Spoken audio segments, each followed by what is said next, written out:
I want to go take some photographs with this camera. This is a Yashica 1962 35mm rangefinder camera. Now you're either going, oh yeah, I'm into that, or you're going, what the hell is that, Dylan? Well, here we learn together.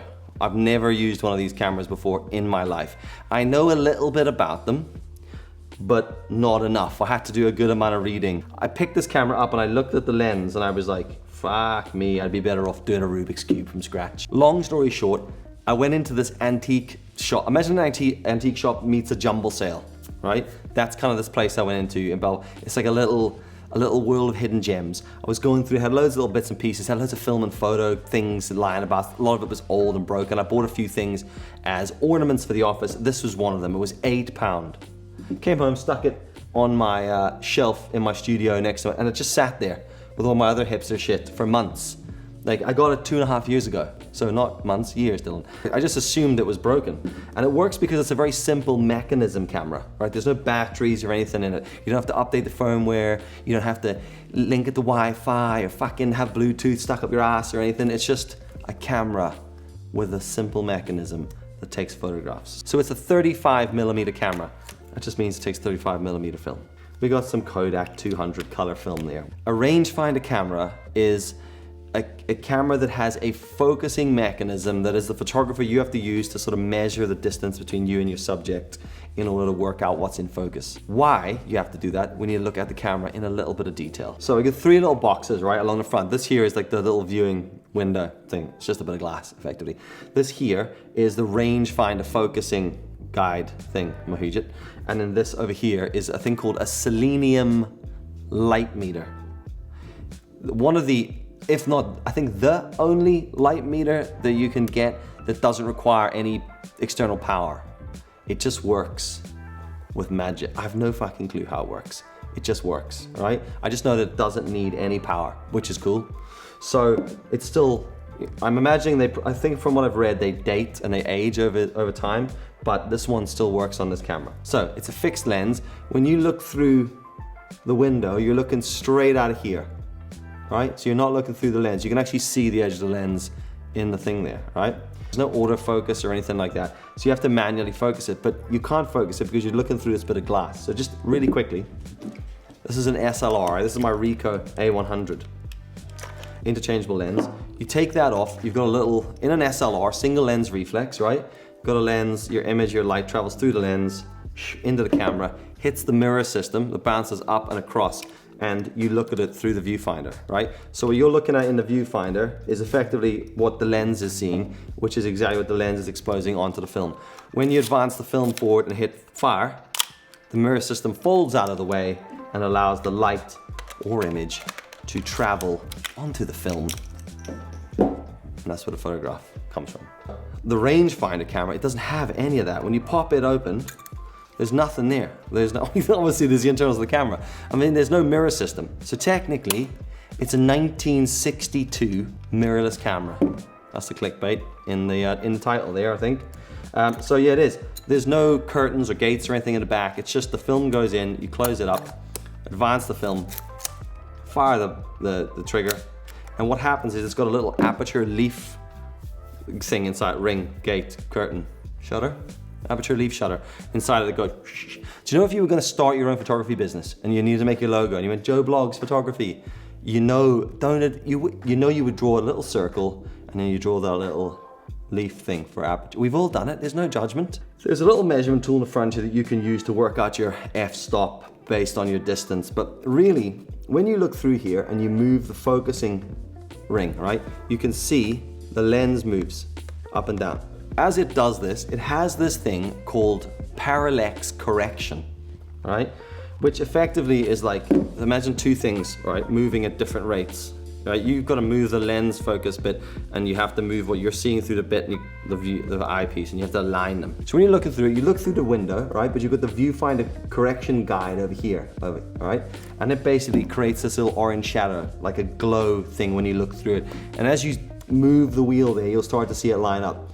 Once you've got that lined up, you're effectively lining up the rangefinder with the window you're looking through, and it's creating like a point, and that point is your focus point, and that focus point is what's going to come up through the lens and onto your film. If you know that distance, you can just use the dials. So you have to understand the relationship between you and your subject, the distance, and then work out how to focus it, right? There is an infinity option as well. If it's like a big landscape, I imagine that's what that would be for.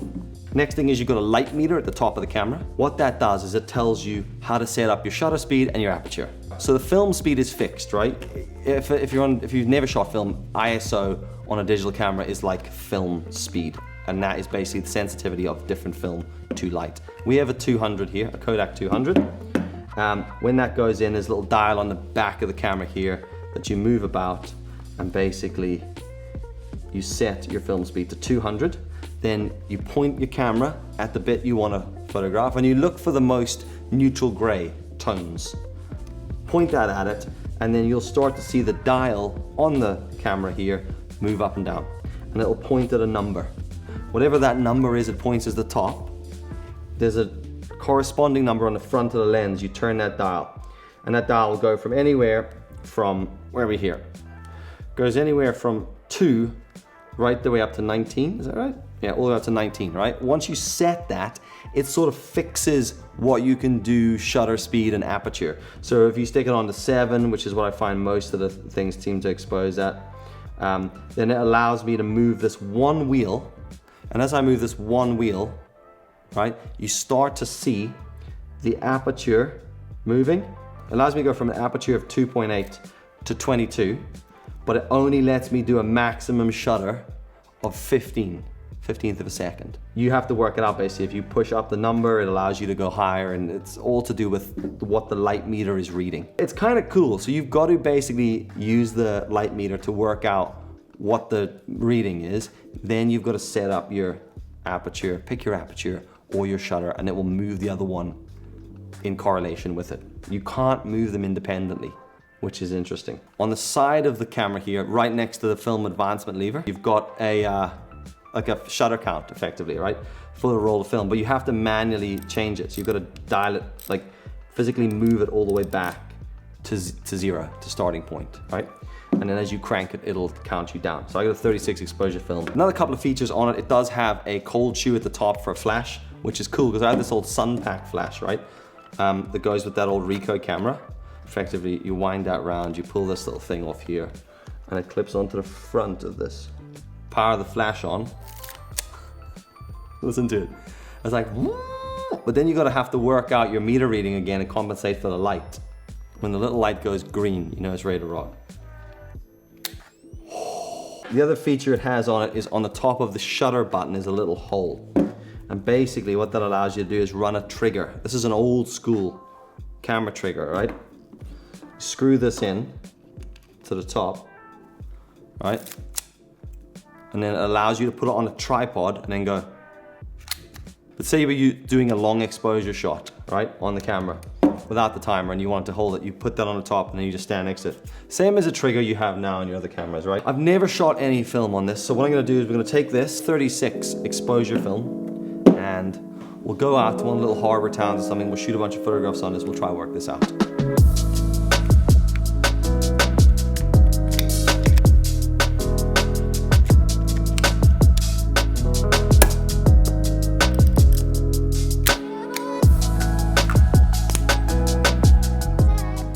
This is Groomsport. This is a little small fishing village, sort of near where I live, right? They're like, we've had some shit weather recently, and I kind of wanted to shoot coastal stuff with best sunlight. What is that? I've been shooting on this for the last week since I put that roll of film in. A few bits and pieces happened, and I was really quite nervous about the focus system on it. So I went out and I shot a few photographs at a cricket match I was playing at, and then we went away with the family on a bit of a camping trip, took that with me, and I only took 4 photographs in our camping trip. Just gonna walk around, have a little nosy around Groomsport, and shoot a few photographs. I've also acquired a cat, which is following me about.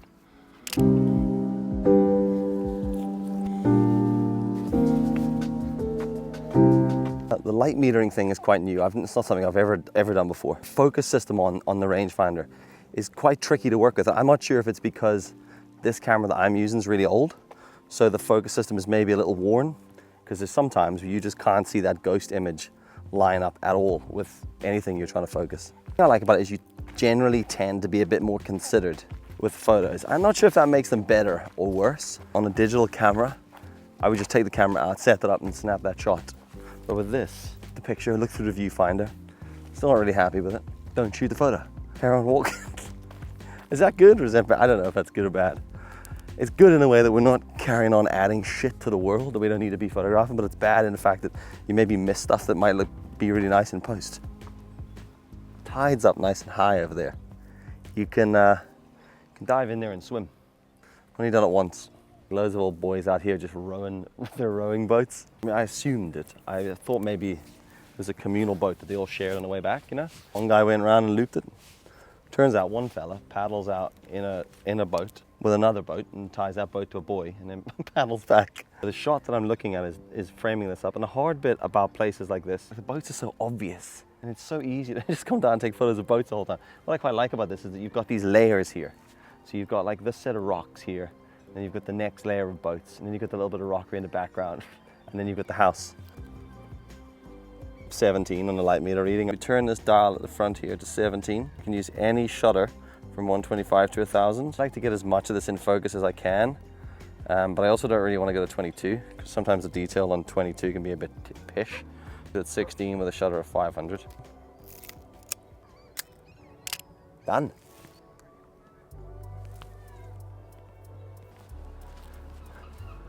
(1963). These old cottages faced demolition. The council took over, turned them into touristy things. That shot will be nicer over there.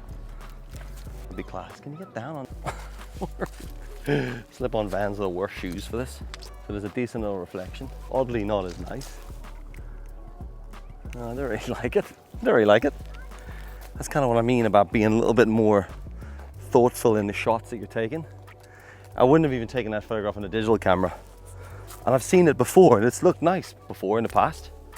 Let's try it on the down on the boat jetty here. Yeah, this is a nice little frame. Quite like this. Everything's, I could probably just shoot everything at exactly the same here. 15, I'm gonna drop it to 15. That'll allow me to go to 5.6.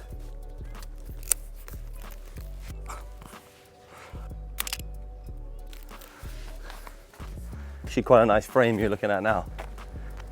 I get it in color. Right. So where is that fucking focus ring thing? Ah, there it is there. I didn't focus that last shot, the one of the other house, at all. Just forgot that was the thing I had to do, fuck's sake. The tricky thing with this focus ring, I'll show you what I mean. I don't know if that's helped. Basically, what I'm saying is that those signs are real bright and it seems to work in pretty bright contrasty stuff. Kind of.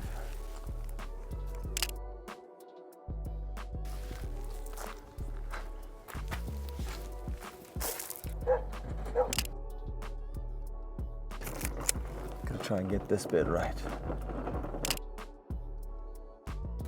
I don't know, it's a good photo. That might be a shite photo, who knows? The strap that I'm using as well, it just keeps getting, it's falling apart slowly but surely, like in little bits. I keep having to punch new holes in it, so it's like a little handbag now.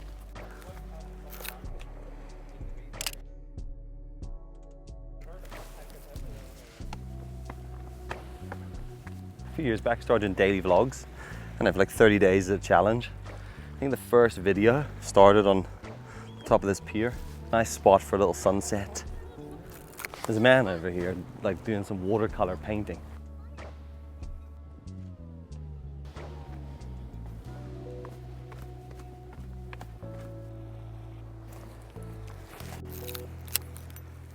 It's very hard to focus here, guys. So that's quite interesting.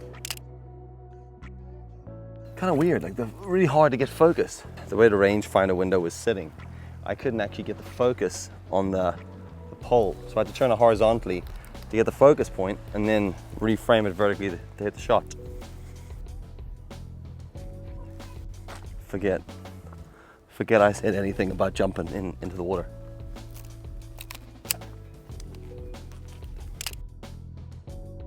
Get this as this dude, right, walks through it. I want to get the focus. I quite like it in situ here. Let me get one shot at this. Oh my. Forgot to wind the film. And I did think to myself, should I wind this film? I'm pretty sure I pre-wound it. Did not pre-wind it. Can't believe I messed that shot up. What an idiot. I knew that was gonna happen. It depends on your vibe on advancing film earlier than you should. Personally, I don't like to advance my film until I'm ready to shoot. And that's just from years of shooting film when I was younger and constantly advancing and then hitting the shutter button. So every time I push the aperture to 2.8, it sometimes sticks. Quite like the tones that are happening. A nice thing coming to these sorts of places.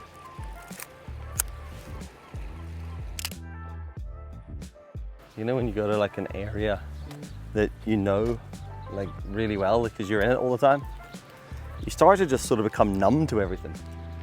One of the things I've always liked about photography is that it does make you just stop a little bit and think. I mean, I don't know, maybe look at things a little differently, see stuff you don't normally see. Never been up these steps before. That's quite cool. Everyone's got their own reason for shooting it. For me, it's not a super deep reason or anything. I just enjoy capturing moments. I guess I'm quite an observant person. So when I'm out and about, like I see everything constantly. Do you know that movie Limitless, Bradley Cooper? I'm like that all the time. But like, it's not useful enough to make me millions, but it's constant enough to make me hyper aware and super irritable all the time. Because of that, I do notice a lot of little small things and nuances in people. It's seeing the little details captured in a photograph. I like this shot, this is quite nice. How much do I want of this in shot? I want a little more depth. Another photograph. We'll head into the town for a bit. Not that much to see. Yeah, it's not a hell of a lot happens in this town, but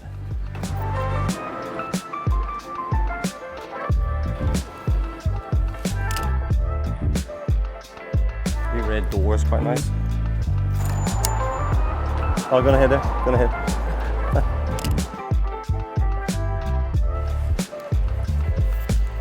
Just behind you here is a really nice off license in the area for local craft beer or really good wine.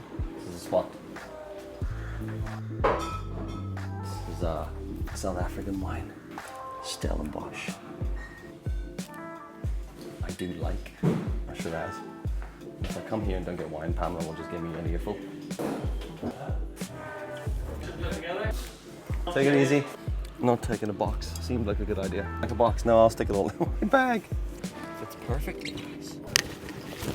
There's Neil Wine if you're in the area and you want something. I always find taking photos of people's houses a bit odd, but the color split that I want, what I'm hoping for, I don't know a hell of a lot about this camera at the moment, so there's a little bit of like taking shots that are kind of varied and different so I can get an idea. Took a lot of stuff down at the coast, so I'm trying to make sure that I mix it up. One thing I really have noticed about shooting on this camera, and I find this with any film camera I'm using, is I find that like the style of shots are always a little more of a snap, and like the framing's always a little weirder. If I'm shooting on one of my digital cameras, I'll be really, really aware of like how I'm gonna frame and how I'm gonna be clever with the shot.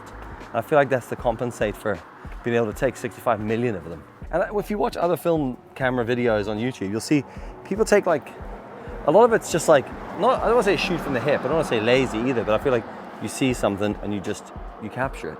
It's more of a moment captured rather than a moment created. Does that make sense? Oh. Sounds like it might be the end of the roll there. Sounds like it. Fucking mic again. The microphone again. Hey guys, if you're thinking about buying a lav mic, let me tell you that the DJI microphone is like fucking bulletproof. Because I've hit it off about 55 different things. You start to feel the tension. And it loosens up. Once you hear that loosen up, that means the film's back in the container. always this little party that's like, you know, have I completely fucked it? I'm not gonna get prints this time. You know, like a roll of film's like 15 quid. Film developed, plus digital scans, plus prints. You're looking at 20 quid on top of the film. So you're looking at like £35 every time you shoot a roll of film. For 36 photos, 35 of which will probably be shit. Get negs back and get digital scans. Right, let's go do that. Gone are the days where just stuff would just be developed everywhere all the time immediately. I had to wait like 5 days. It's the longest 5 days of my life. Also, he just gave me them in this big long fucking thingamahooget. So I'll need to cut those myself. You've obviously seen the photographs. Some of them turned out really good and others were not so good. You know, but that's kind of the risk you take when you use an old camera like that. What I really want to do, and I've been doing a little bit of research into this, I want to build a negative scanning system here in the studio. I'll maybe do a video when I'm building that up and see how it turns out, because it's quite fun. But all in all, the process of shooting film seems to be a bit more thoughtful. Like, I feel like I'm just being more considered with my shots. I think sometimes when I go out and shoot those things, I always feel like very rushed. And the film and the behind the scenes of me taking a photo always feels like an inconvenience. But with the film, because it's so considered and there's a finite amount of shots you can take, I think I had like breathing room to shoot the video. So I hope you enjoyed watching the video. I had a lot of fun making that one. I am really pleased with the photographs that came out of that camera, considering how old it was, and I'd never legitimately used it apart from that first roll of film. Maybe if you're a camera nerd, enthusiast, you could tell me why on my Minister II, it says M2 at the top, right? But if I look at them on the interwebs and do a bit of research, they all say Minister. And I don't know if it's just the Minister II says that, and the Minister 1 has a little, maybe you know. If you don't know, don't worry about it. I wouldn't stress yourselves at all. Just go out, live your life, have fun. I'll catch you in the next one.